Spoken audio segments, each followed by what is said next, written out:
Bonjour à tous. Donc pendant cette heure, l'idée voilà, va être de faire un point déjà sur la politique Meraki et aussi principalement, voilà, comme le titre l'annonce, sur la gestion unifiée des menaces et par rapport à la SD1.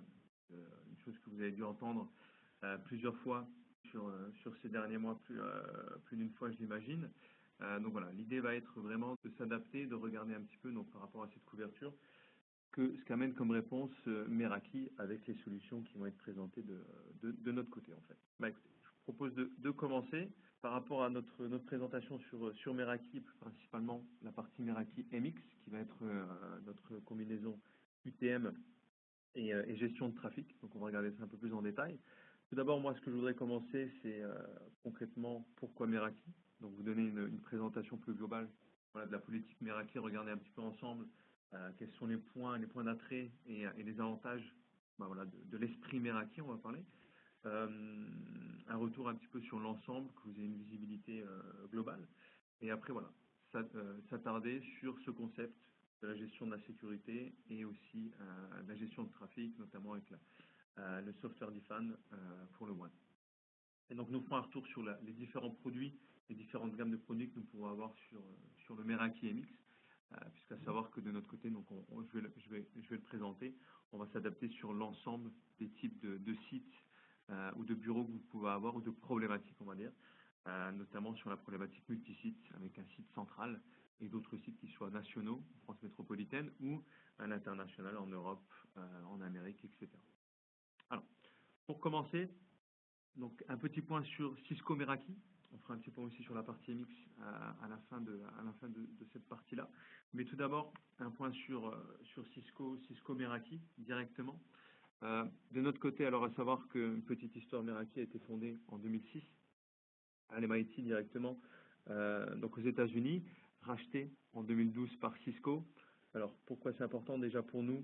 Une exposition assez forte voilà, sur le marché, une reconnaissance en fait par rapport à la technologie en elle-même, mais aussi on va le voir un peu plus tard dans la démo, dans la console en elle-même, ça nous a permis de manière exponentielle de nous développer en fait. Au jour d'aujourd'hui, Meraki est la BU, on va dire le département qui croît le plus du côté de Cisco. On a une croissance à deux chiffres, à plus de 40-50%. 70% l'année dernière sur le marché français, donc très loin devant les autres BU qui n'ont pas ces deux chiffres de croissance. Pourquoi? Bon, on va le voir durant cette démo, je l'espère, pouvoir le prouver un petit peu, l'attrait qu'il peut y avoir sur Meraki, cette simplicité de gestion, comme on le voit ici. Voilà. On va prendre en fait ici l'ensemble du périmètre que peut proposer McAfee, donc une expérience full stack, on va l'appeler, donc avec la couverture, que ce soit sur les points d'accès, les UTM, la gestion de trafic, comme on va le voir avec le Meraki MX, mais aussi la partie switch. Nous avons le Meraki Insight ici, d'accord, qui est assez neuf, assez nouveau. On pourra regarder rapidement de manière dynamique sur le dashboard à quoi ça correspond. Aussi la gestion des flottes mobiles et des flottes PC portables aussi, avec l'accès aux caméras aussi depuis le dashboard. Donc c'est vraiment, Meraki va proposer une gestion qui est appelée Cloud Networking, donc qui va amener cette gestion dans le cloud, où voilà, de manière concrète, on va avoir la visibilité, on va donner aux équipes admin et aux équipes techniques la visibilité globale sur l'ensemble du réseau qu'ils ont en gestion avec Meraki. Aussi avoir une topologie qui est amenée, on pourra regarder un petit peu ça de manière dynamique aussi. Mais voilà, l'idée, ça va être d'amener une gestion, une visibilité qui va être unifiée, donc que ce soit par rapport aux configurations ou aux préconfigurations des différents équipements qui vont être déployés sur votre architecture, sur votre réseau, mais aussi des accès, un accès dépannage, on va dire, à distance, ou aussi une visibilité sur l'ensemble des clients, sur l'ensemble des politiques ou des comportements, notamment avec le Meraki MX, comme on va le voir sous peu, des comportements qui sont amenés sur votre réseau, en fait, des différents utilisateurs et des actions que vous pouvez mener dessus. Donc c'est ça qu'on va appeler Cloud Networking. Voilà, on ne parle pas de données clients ou de données qui transitent sur votre réseau qui sont amenées dans le cloud, pas du tout.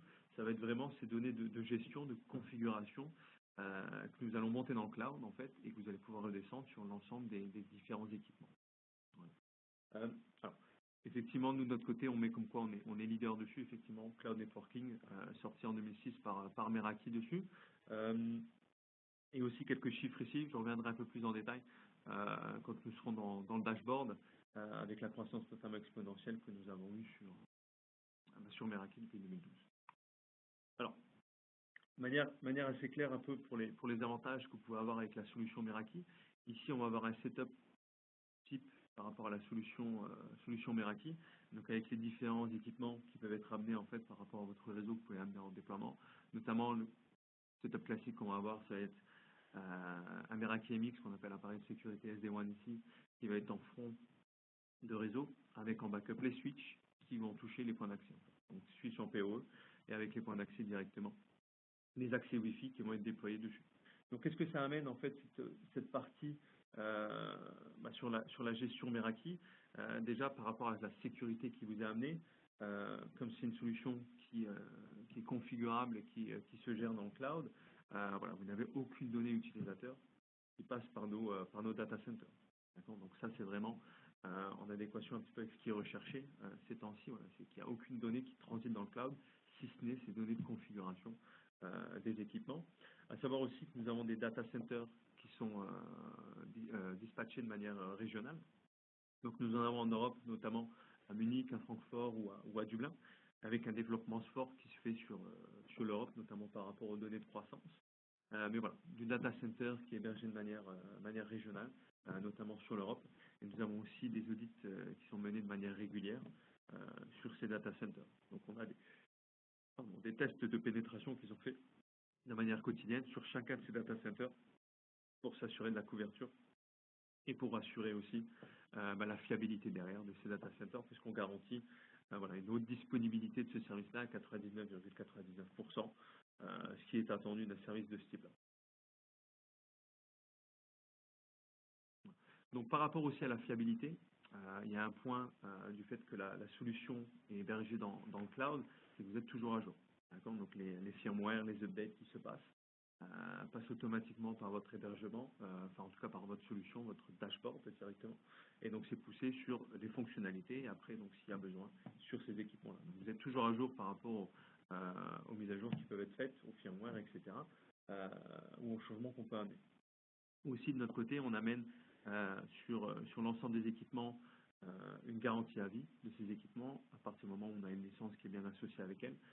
Nous verrons, on fera un petit point sur le licensing par rapport à Meraki, mais concrètement, vous avez un équipement et une licence qui est amenée avec pour amener cette garantie à vie. Sur cette partie-là aussi, très flexible, on va le voir par rapport à la console de Meraki, comme quoi vous pouvez adapter votre réseau de manière dynamique. Donc c'est très très simple d'amener un ajout de matériel, donc sur une flotte, ou de taguer ce matériel pour l'amener sur un département en particulier ou sur un site de créer une organisation globale avec différents sites satellites autour d'elle. Donc on va voir de manière assez dynamique comment vous pouvez faire ça depuis le dashboard et aussi rajouter ces équipements directement depuis le dashboard. Donc quelque chose qui s'adapte très vite voilà, à votre croissance, à votre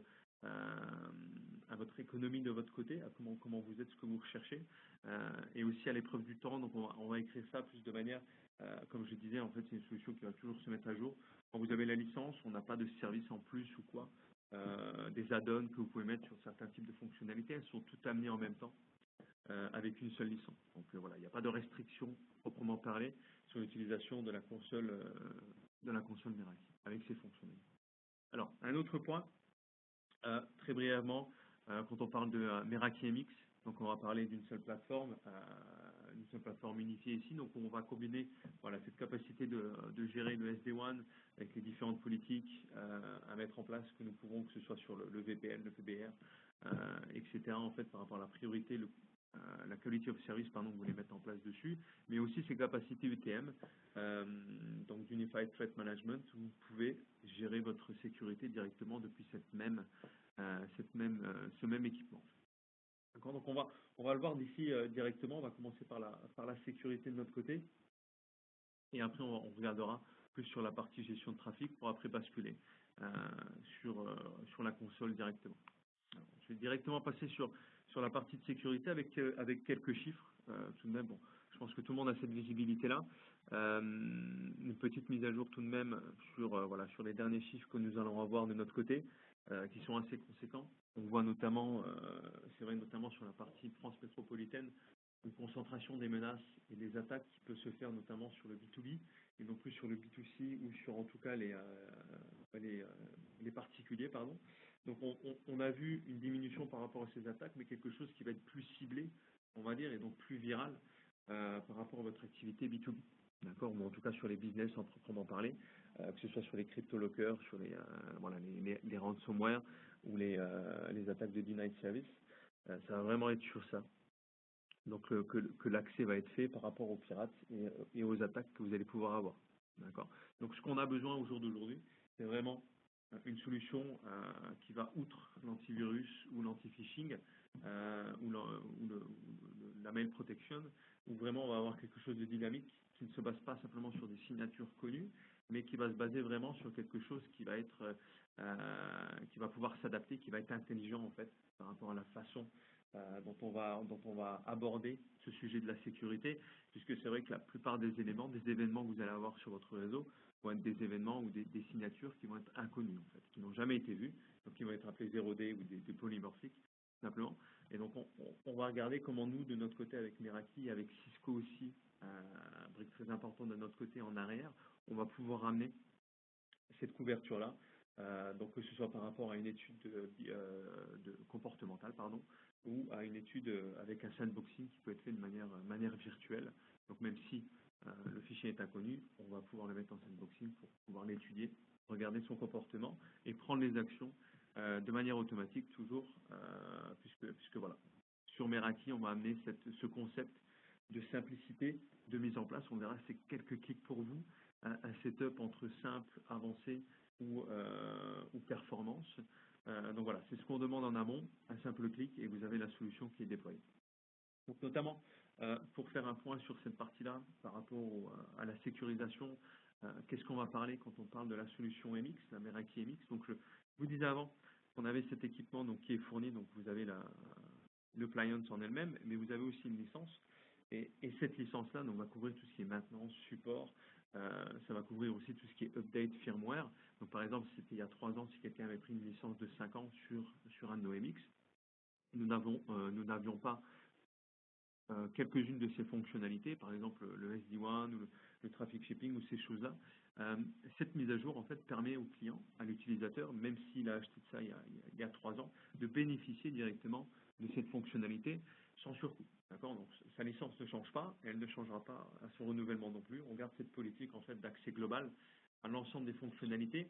Un petit changement par rapport à malware protection, puisqu'on parle de solutions avancées ici. Donc sur le MX, on a cette particularité, on regardera un peu plus en détail, puisque c'est des services assez avancés, dont vous aurez accès dessus. Mais on peut voir ici, donc concrètement, ça va être l'ensemble des fonctionnalités, des services qui vont être inclus dans la solution, dans l'accès au dashboard que vous allez avoir avec la solution Meraki MX. Et donc par rapport à ça, donc on a tout ce qui est compétences par rapport à firewalling, par rapport à l'IPS, IDS, qui est directement inclus en fait dans votre solution, mais aussi on va avoir aussi cette partie de dual port, dual one qui va être amenée par l'équipement de l'EMX, pardon, et aussi voilà, cette partie malware protection dont on va regarder un petit peu. PCI compliance, nous avons aussi l'IPA qui nous permet d'être compliant sur nos data centers avec les outils, etc. qui sont faits. Je n'avais pas mentionné ça, mais voilà. Un point important ici, s'il y a besoin de justifier par rapport à des certifications, sur demande, nous pouvons fournir voilà, les différentes certifications que nous avons sur les différents data centers que nous avons en place. Mais voilà, c'est vraiment cette partie-là en fait qui résume de manière non exhaustive, parce que c'est vrai qu'il y a tellement de fonctionnalités, on va le voir, qui sont incluses directement dans la solution que vous pouvez acquérir, mais qui résume voilà, de manière globale sur quoi vous allez avoir accès. Donc ici on va parler par exemple au malware protection, du sandboxing, de l'étude comportementale, ou encore une fois le geo-based security aussi, où vous allez pouvoir étudier, regarder ce qui se passe de manière géographique, bloquer par exemple certains types de réseaux ou certains types d'utilisateurs qui sont dans un pays ou non, ou s'ils sortent d'un périmètre défini que vous avez mis en amont en fait, directement. Alors, comment, de notre côté, si vous voulez, on accède à cette partie-là? On va se concentrer ici sur la partie sécurité. Donc, dans un premier temps, avec cette partie-là, donc nous avons Talos que nous utilisons. Donc, c'est ici qu'on va s'appuyer notamment sur la technologie Cisco amenée. Donc, encore une fois, si vous avez cet équipement Meraki MX qui est déployé de votre côté avec cette solution-là, vous avez directement accès à cette source d'études, à ce département, puisque ici on parle de plus de 300 personnes. Cisco, des rechercheurs par rapport à des études voilà, qu'ils peuvent faire sur le marché de manière quotidienne, par rapport aux études sur les malwares, sur les différentes signatures, sur les mises à jour à faire et aux vulnérabilités. Donc vous avez vraiment un accès fort qui est mis en place par rapport au système sur lequel vous avez accès. D'accord. Donc on a ici quelques chiffres. Concrètement, Talos, lui, va nous permettre de manière dynamique de vous apporter une réponse voilà, sur ces erronés, sur ces couvertures unknown, par rapport au polymorphique que vous pouvez avoir sur votre réseau. D'accord. Donc non seulement vous avez cette partie Meraki, de votre côté, le système, lui, va pouvoir apprendre par rapport au trafic, aux différentes signatures qu'il peut voir de son côté, mais vous allez aussi bénéficier, puisqu'on parle d'un service cloud, donc en tout cas géré dans le cloud, vous allez pouvoir aussi bénéficier des différentes mises à jour que peuvent amener d'autres comptes. D'accord. Donc type, par exemple, des comptes globaux qui vont avoir beaucoup plus de trafic que des plus petits sites qu'on a sur la France, des plus petites PME. Vous allez pouvoir bénéficier des avancées qu'ils ont eues sur leur dashboard par rapport aux recherches qu'a fait Talos et aux mises à jour.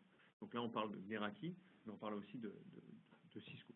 Donc c'est quelque chose qui est automatiquement inclus de votre côté par rapport à la solution MX.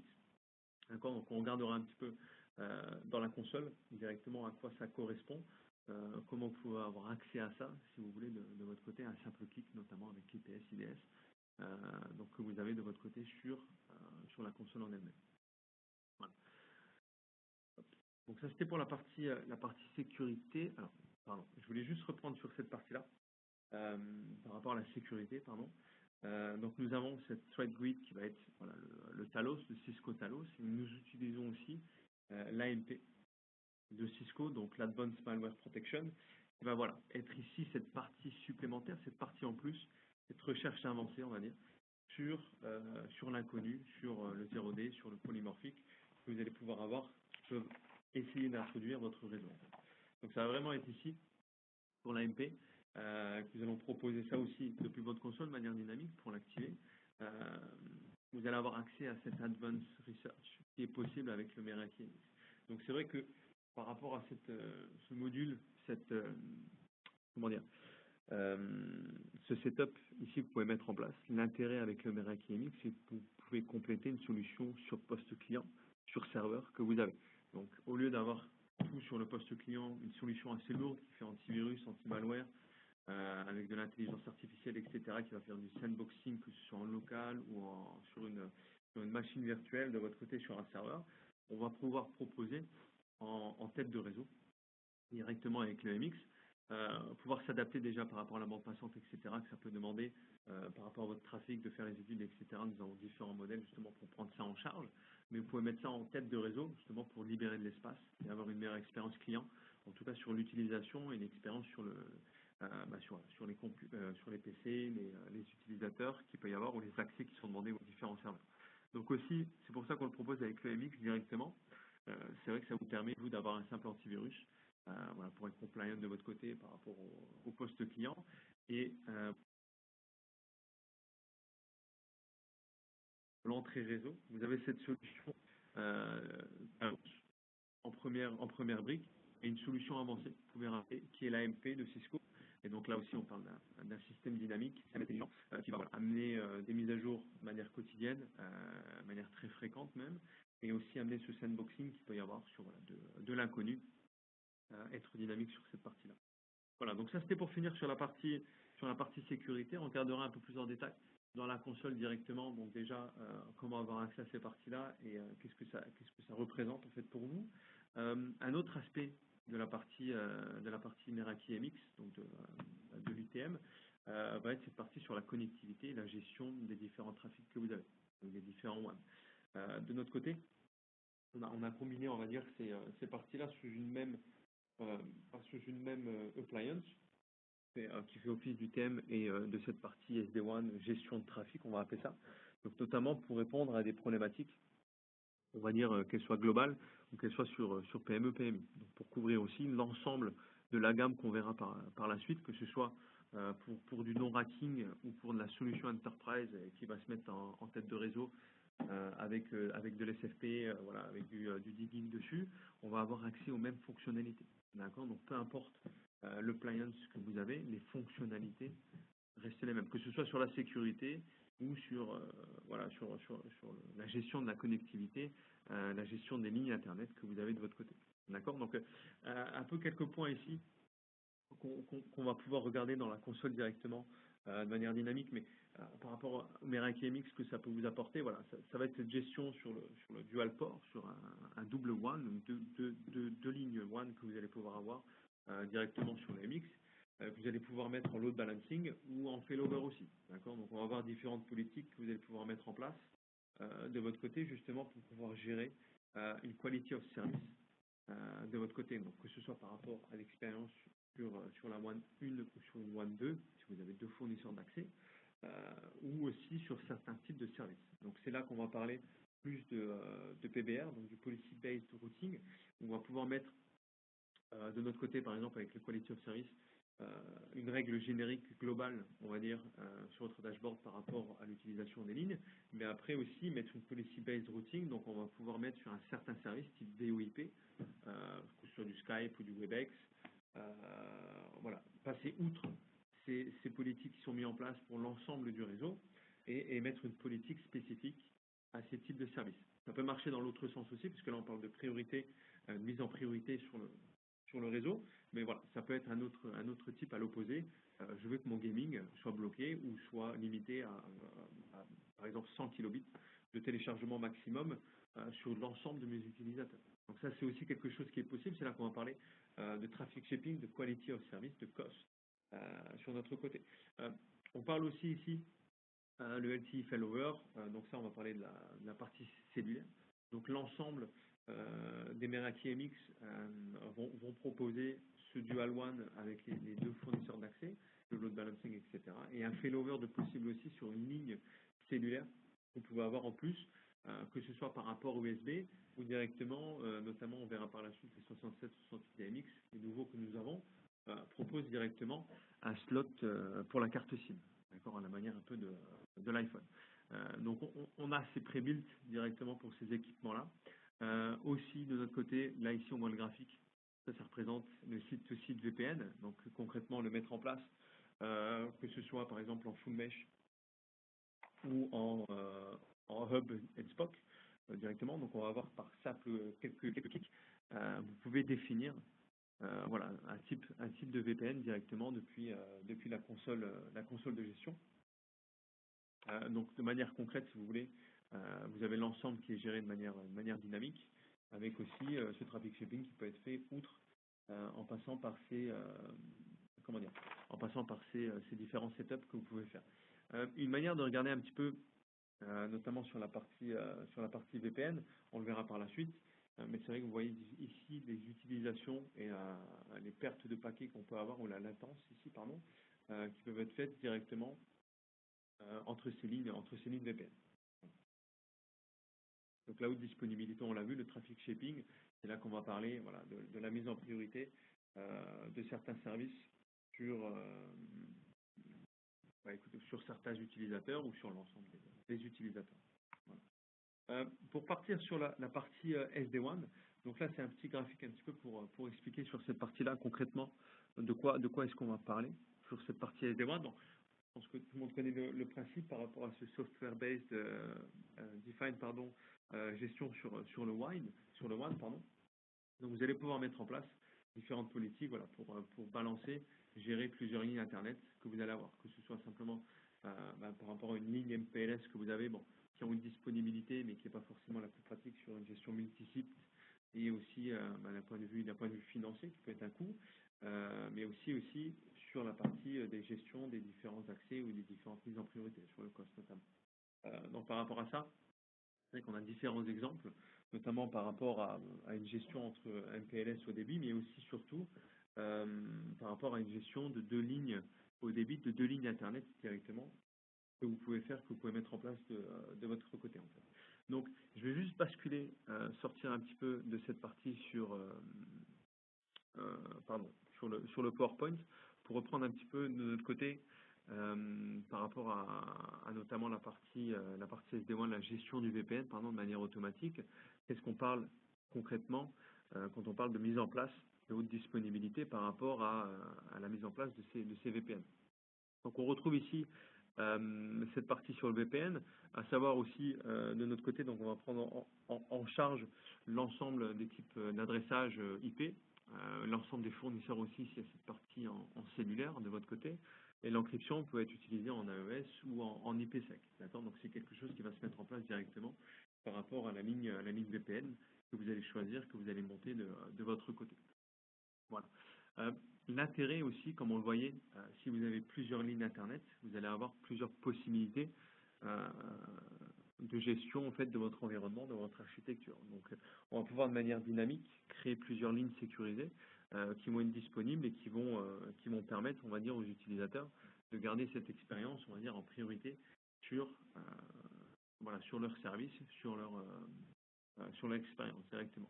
Donc c'est pour ça qu'on parle de différentes gestions. Si nous avons plusieurs lignes Internet qui sont déployées avec deux fournisseurs d'accès, on va pouvoir par exemple monter jusqu'à 4 tunnels VPN entre les différents sites. D'accord, ce qui permet d'avoir plusieurs points d'accès pour les différents services que vous voulez mettre en priorité pour être sûr voilà, qu'il n'y a pas de perte de paquets, qu'il n'y a pas une surconsommation de vos lignes Internet et on permet ainsi, en fait, si vous voulez, voilà, d'amener une maximisation de l'utilisation de ces ISP, de ces fournisseurs d'accès, pardon, de ces lignes Internet que vous allez avoir, voilà, si vous n'avez pas accès, par exemple, à une ligne MPLS. D'accord, mais il y a vraiment cette partie aussi sur la quality of service qui va être intéressante, qui va être importante par rapport à ce qu'on va pouvoir mettre en place, voilà, notamment sur ce schéma ici.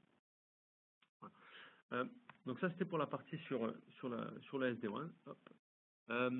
Aussi, donc, comme on l'a vu sur la partie auto-VPN, vous allez pouvoir avoir, voilà, comme je le disais, un mode d'adressage IP qui va être soit public, privé ou statico-dynamique. Donc, il va vraiment y avoir l'ensemble qui va être pris en compte et l'ensemble des différents opérateurs va pouvoir être pris en compte, que ce soit sur la manière cellulaire ou sur la partie des fournisseurs d'accès. Donc, il n'y a pas de limitation, on va dire, de notre côté euh, sur cette partie-là. Voilà.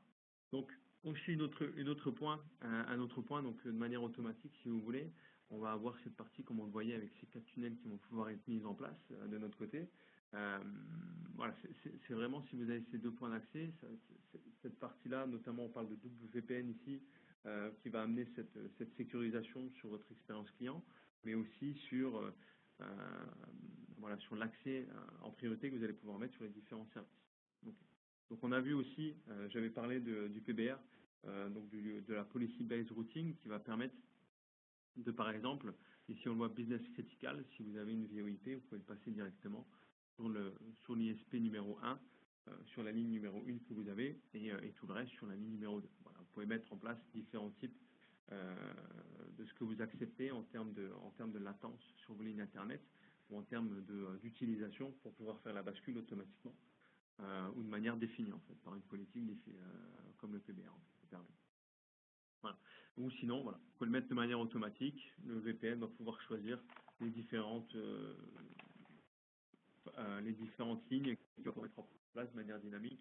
Regardez de son côté en fait, qui va pouvoir mettre en place. Je pense que j'ai une illustration, pardon, sur cette partie-là, sur la partie SD1. Voilà, où on va prendre cette partie-là en fait, on va inclure l'ensemble de ces fonctionnalités. Comme je disais, on reprend cette partie-là en fait avec la mise en place de ces COS, de ces différents tunnels VPN qui vont pouvoir être mis en place. Voilà. Alors, moi de mon côté, donc je voulais couvrir cette partie-là sur la partie MX, donc faire un point concrètement sur ce que vous pouvez attendre en termes de services, que ce soit sur la partie sécurité ou sur la partie gestion du trafic. Moi, ce que je vous propose maintenant, c'est de faire un switch, de partir directement sur la console, de regarder un petit peu de manière concrète. Qu'est-ce que vous aurez accès, de quoi ça parle, en l'occurrence, quand on parle de ces fonctionnalités, comment vous pouvez les mettre en place de votre côté.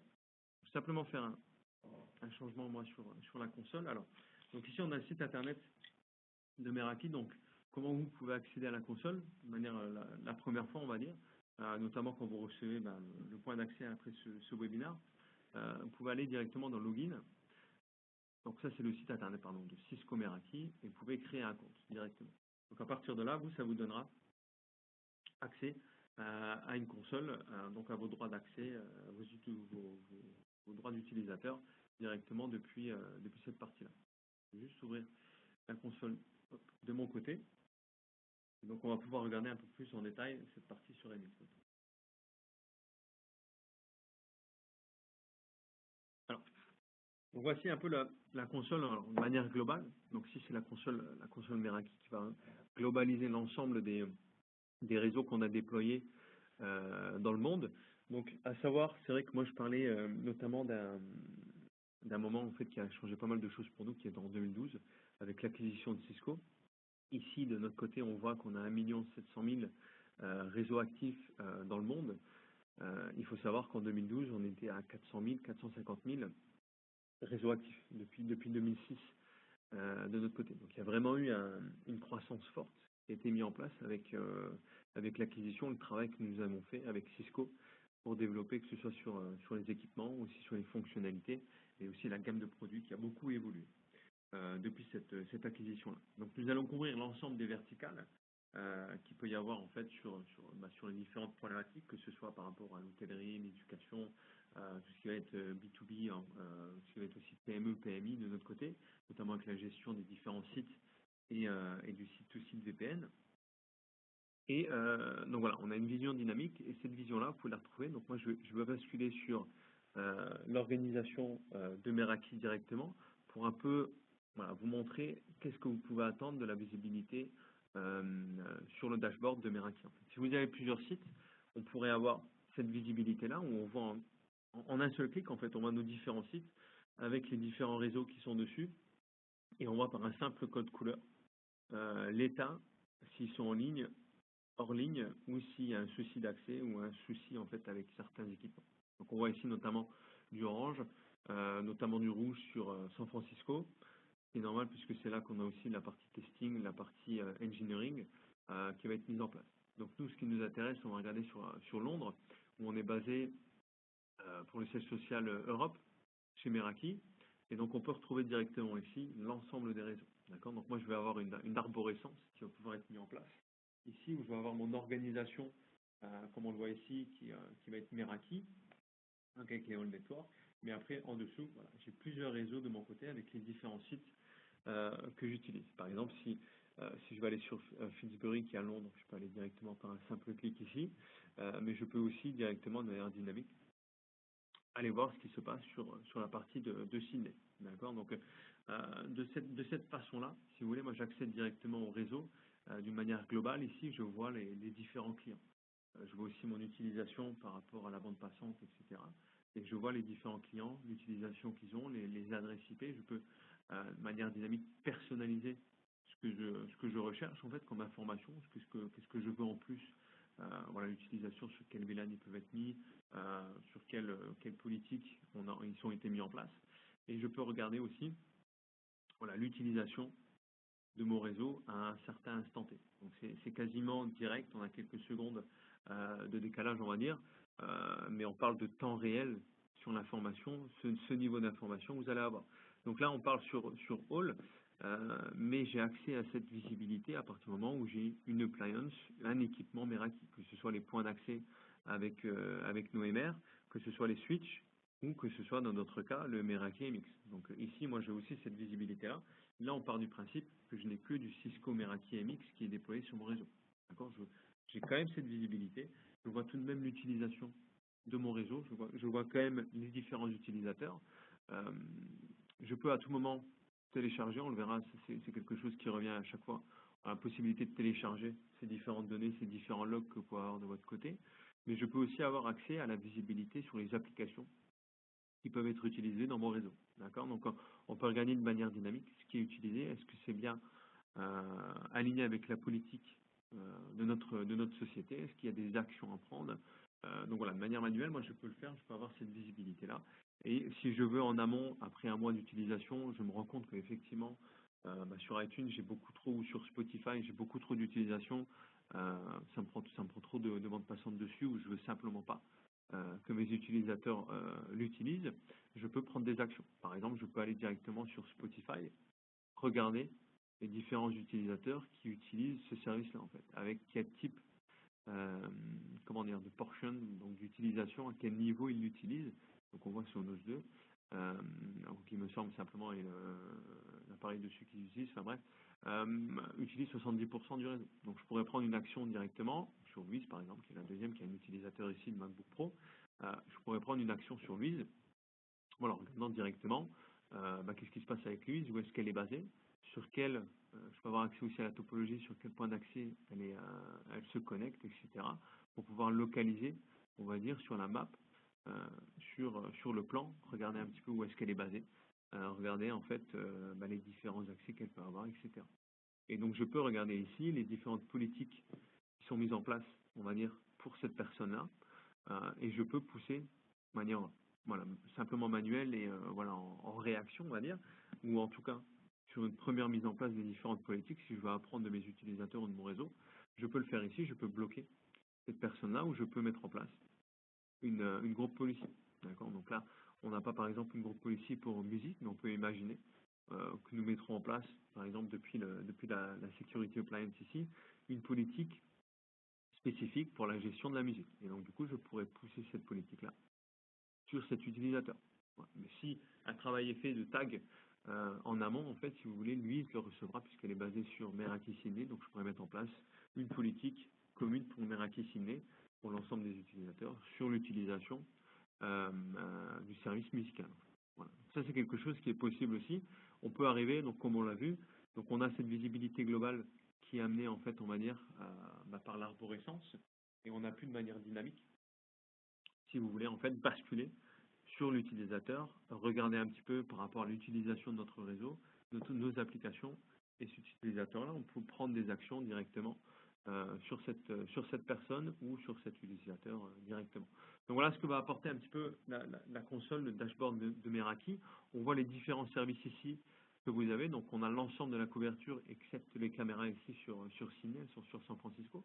Mais nous avons l'ensemble du full stack de Meraki, donc avec la Meraki MX, le switch, le point d'accès, le système manager pour les MDM et aussi Insight, donc qui va donner la visibilité sur les applications que vous pouvez utiliser. Donc à tout moment de mon côté, moi, par rapport à cet utilisateur par exemple, je peux remonter pour avoir une visibilité sur la topologie, on va dire, de mon réseau. Regardez de manière dynamique. Là, j'avais vu que, par exemple, Louise utilisait la P6 de mon réseau, donc je peux regarder, voilà, si je veux faire un troubleshooting ou quoi, on va regarder dans un instant, on va les basculer sur les MX qui sont ici en entrée de réseau. Je peux regarder l'utilisation, quel type de câble est connecté, par quel switch, quel stack ici elle passe. Et aussi, je peux regarder, donc, par exemple, voilà, quel type de connexion j'ai ici de mon côté. Voilà. Donc on peut regarder de manière dynamique avec cette topologie-là. On peut regarder de manière dynamique qu'est-ce qui est en ligne, qu'est-ce qui ne l'est pas, où est-ce que j'ai des single point of failure, par exemple, aussi sur mon réseau. Voilà, avec ce graphique, on peut aller de manière très très rapide sur une résolution, en tout cas sur cibler, on va dire, euh, une problématique, ou en tout cas un dépannage à effectuer. Je peux aussi télécharger à tout moment, par exemple, cette visibilité-là. Donc moi, si, vu qu'on est sur la partie MX, je vais basculer directement, voilà, de manière dynamique directement depuis cette topologie-là, sur un de nos MX, on va prendre le switch en primaire. Donc ici, ce qui est intéressant de regarder sur ce MX, ça c'est la visibilité globale que vous allez avoir sur le dashboard, sur la console d'administration Meraki. D'accord. Donc c'est quelque chose qui est commun non seulement à l'ensemble des MX, mais aussi au switch, au wireless. D'accord. Au point d'accès, vous allez avoir cette même visibilité-là qui va être amenée en fait. Donc par exemple, si moi je vais sur les switches directement, je peux avoir cette visibilité. Donc je vais choisir un des switches pour pouvoir justement vous montrer de quoi on parle. Donc on a cette même interface. D'accord. Ce qui est intéressant aussi, ça reprend un petit peu le concept qu'on a amené voilà, sur quelque chose qui s'adapte, qui est très évolutif. On va appeler de scalability en anglais. C'est non seulement pour amener de manière dynamique vos équipements, mais vous pouvez aussi voilà, transférer ces compétences de manière très simple, on va dire, par rapport à l'utilisation en tout cas de notre dashboard sur le dashboard de Meraki, puisque l'interface, si vous voulez, va toujours être commun à l'ensemble des équipements que nous allons avoir. Un petit point aussi que je voulais prendre avant de continuer sur la partie du MX, c'est comment en fait enregistrer cette partie, ces équipements que vous allez recevoir. Donc vous allez simplement en fait depuis la console, vous n'aurez simplement qu'organisation au moment de la création de votre compte. Vous allez simplement sur Inventory ici et vous pouvez simplement claim, on va dire, voilà ce que vous avez reçu. Par exemple, si vous passez une commande avec nous, vous pouvez soit passer le numéro de commande qui vous sera fourni par nos services directement, ici, et le système lui sera capable de voir que vous avez plusieurs MX de votre côté et les mettre en visibilité sur votre réseau pour que vous puissiez les taguer et les mettre en place sur certains réseaux ou sur l'ensemble. Vous pouvez mettre, par exemple, avec le point d'accès que vous allez recevoir, directement le serial number, le numéro de série ici. Et donc, vous faites simplement claim pour qu'il puisse apparaître ici et vous puissiez l'avoir en gestion. Donc voilà, c'était juste une petite parenthèse sur cette partie-là. Donc, pour rebasculer sur la partie du MX.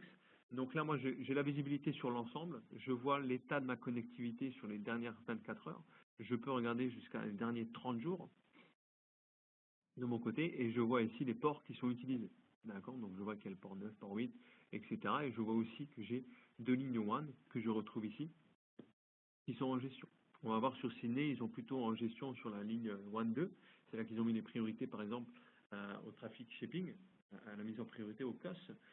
Mais j'ai directement, en fait, ma visibilité sur l'état de mon équipement, enfin, de mon appliance. Donc, je vois ici, par exemple, je pourrais regarder de manière dynamique si j'ai eu un downtime, si j'ai eu une baisse de ma production sur la ligne Internet, en fait, et à l'utilisation directement de cette dernière-là.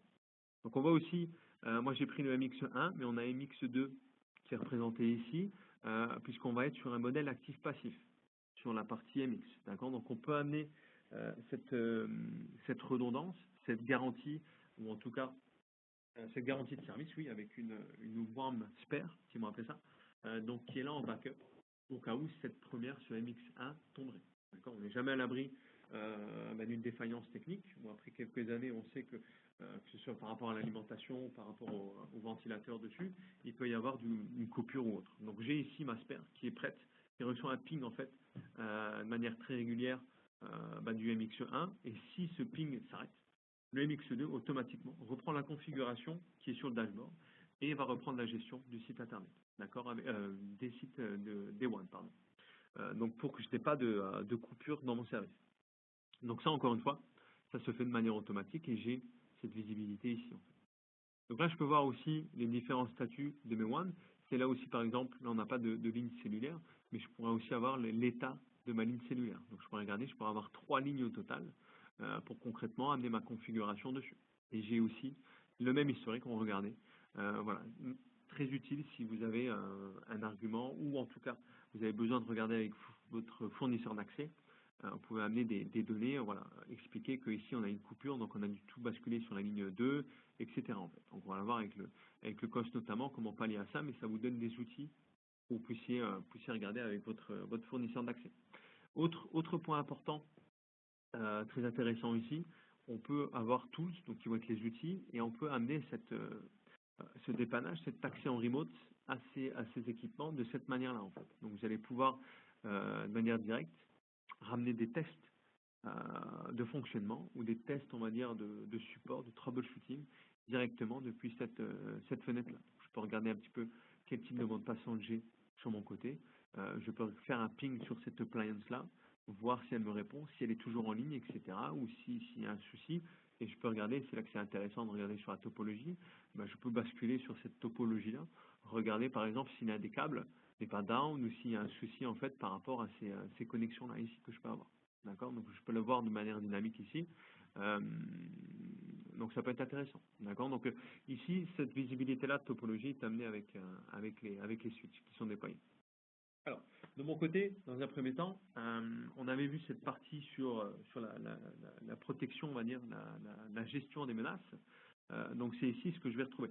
Alors, un petit point juste, moi je l'ai en anglais. Je vais juste basculer en français. Si tout le monde est OK avec ça, je pense que c'est pas mal de l'avoir en français ici. Il y a toutes les langues. Dessus, ça se fait de manière directe, vous l'avez vu. Donc, si je veux basculer ici, par exemple, sur la protection contre les menaces, par exemple, c'est là que je vais avoir mon centre de contrôle. D'accord? Donc ici, on parlait de l'AMP, de la grille. Alors, cette partie-là, en fait, si vous voulez, c'est un simple clic. Voilà. Donc moi ici, vous le voyez, je l'ai en désactivé, mais je peux je peux l'activer de mon côté et je peux mettre voilà, un système de whitelisting, que ce soit pour les fichiers ou pour les URL et pour le reste, avoir ce contrôle qui se fasse de manière forte ou non, on peut le définir ici avec ce mode qu'on va mettre en place. D'accord? Donc la détection par exemple, si par exemple on parle de trafic qui n'est pas qu'on ne peut pas toucher sur la finance ou autre, ou sur de la prévention, là où je veux bloquer concrètement et je peux mettre en place les différents setups sur voilà, je veux un modèle qui soit équilibré, qui soit en connectivité, donc plus sur la performance ou plus sur la sécurité. D'accord? Donc on peut avoir ces éléments-là directement ici. Ça, c'est un fichier qu'on peut vous envoyer. Il suffit simplement de nous le demander. Et ça peut être intéressant pour vous si vous voulez avoir un peu plus d'éléments par rapport à notre couverture en fait, qu'on peut mettre en place. Hop, je vais juste essayer de regarder pour la partie sur l'intrusion. Voilà, c'est ici. Où là, on a voilà, cette connectivité, cette balance et cette mise en sécurité. D'accord? Donc, ça reprend ici les critères que va faire sur le choix que va faire la solution qui est amenée par Talos pour justement amener ce blocage ou non. Et voilà. Donc ça va être cette partie-là. Donc je peux aussi désactiver cette partie sur la grille. Moi, je préfère l'avoir de mon côté pour qu'il y ait voilà, l'ensemble de l'AMP qui est mis en place. Et donc ici, on parle de l'Advanced Malware Protection. D'accord? Donc c'est un simple clic dessus. Donc vous avez cette protection sur les malwares, sur les ransomware, sur le polymorphique qui va être amené directement. D'accord? Une autre partie du filtering, de la mise en sécurité, pardon, de par le Meraki MX, va être le filtrage du contenu. D'accord? Donc ici aussi, vous l'avez depuis appareil de sécurité et ici j'ai tous les onglets de configuration. Donc on était avant sur la partie protection contre les menaces, donc là on est sur le filtrage plus voilà, tout ce qui va être applicatif notamment, au blocage d'URL ici. Vous allez pouvoir définir concrètement, mettre en catégorie ce que vous voulez bloquer. D'accord? Donc on a déjà des catégories qui sont mises en place, mais vous de manière dynamique, vous pouvez ajouter d'autres URL voilà, qui sont par rapport à votre politique non acceptées dans votre, pardon, dans votre réseau directement.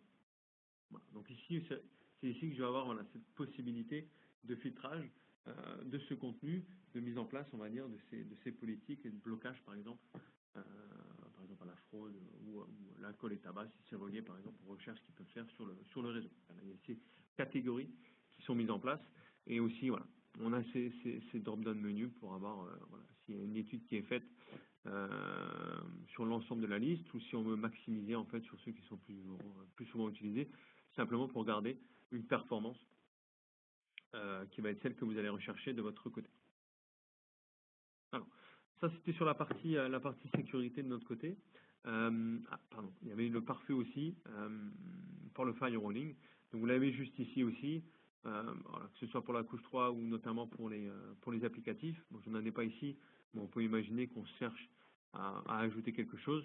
Ici aussi, on a des choses qui sont en catégorie, qui sont mises dessus, par exemple vidéo et musique. Je peux bloquer toutes les vidéos et les musiques ou simplement choisir par exemple YouTube. Ça puisse être utilisé.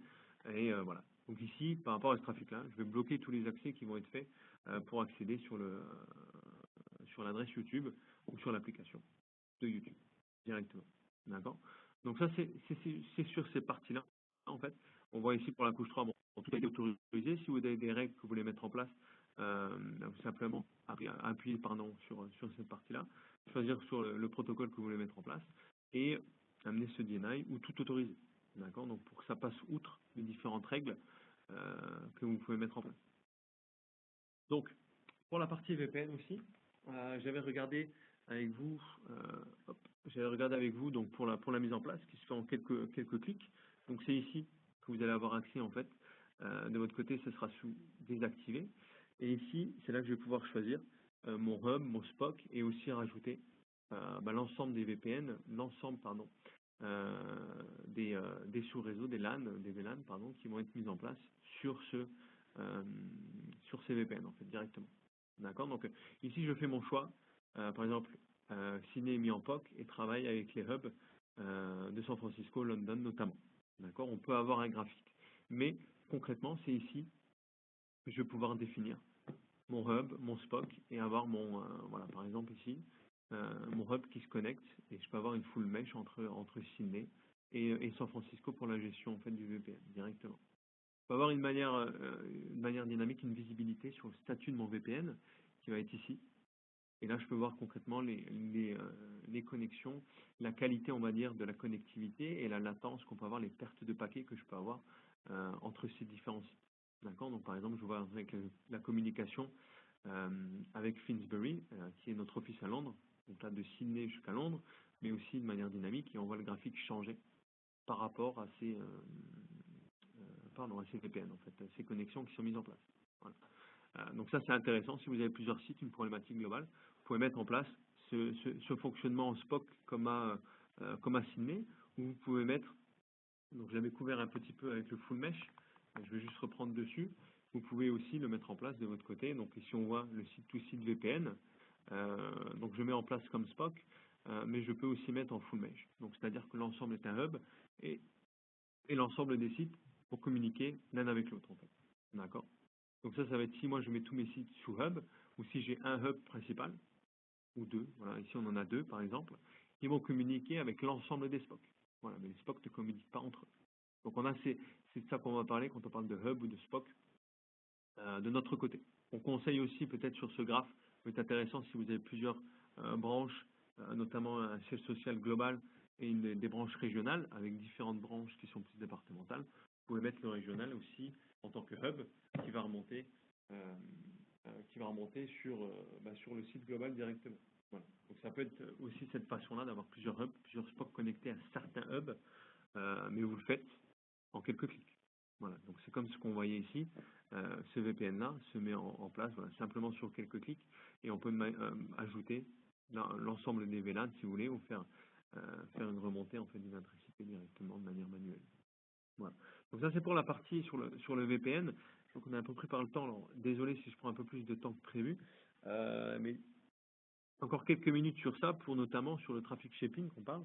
Donc là, on va vraiment parler de la quality of service, du COS. Et c'est là ici que je vais définir à quel moment je veux faire du failover ou je veux faire du load balancing, par exemple. Donc ici, on voit qu'on a les trois lignes qui sont mises en place. Et donc à partir de là, si vous voulez, vous pouvez définir sur la moine 1 à quel type de liaison, à quel type de qualité d'utilisation de service vous voulez mettre en place pour faire la bascule entre vos différents services. D'accord.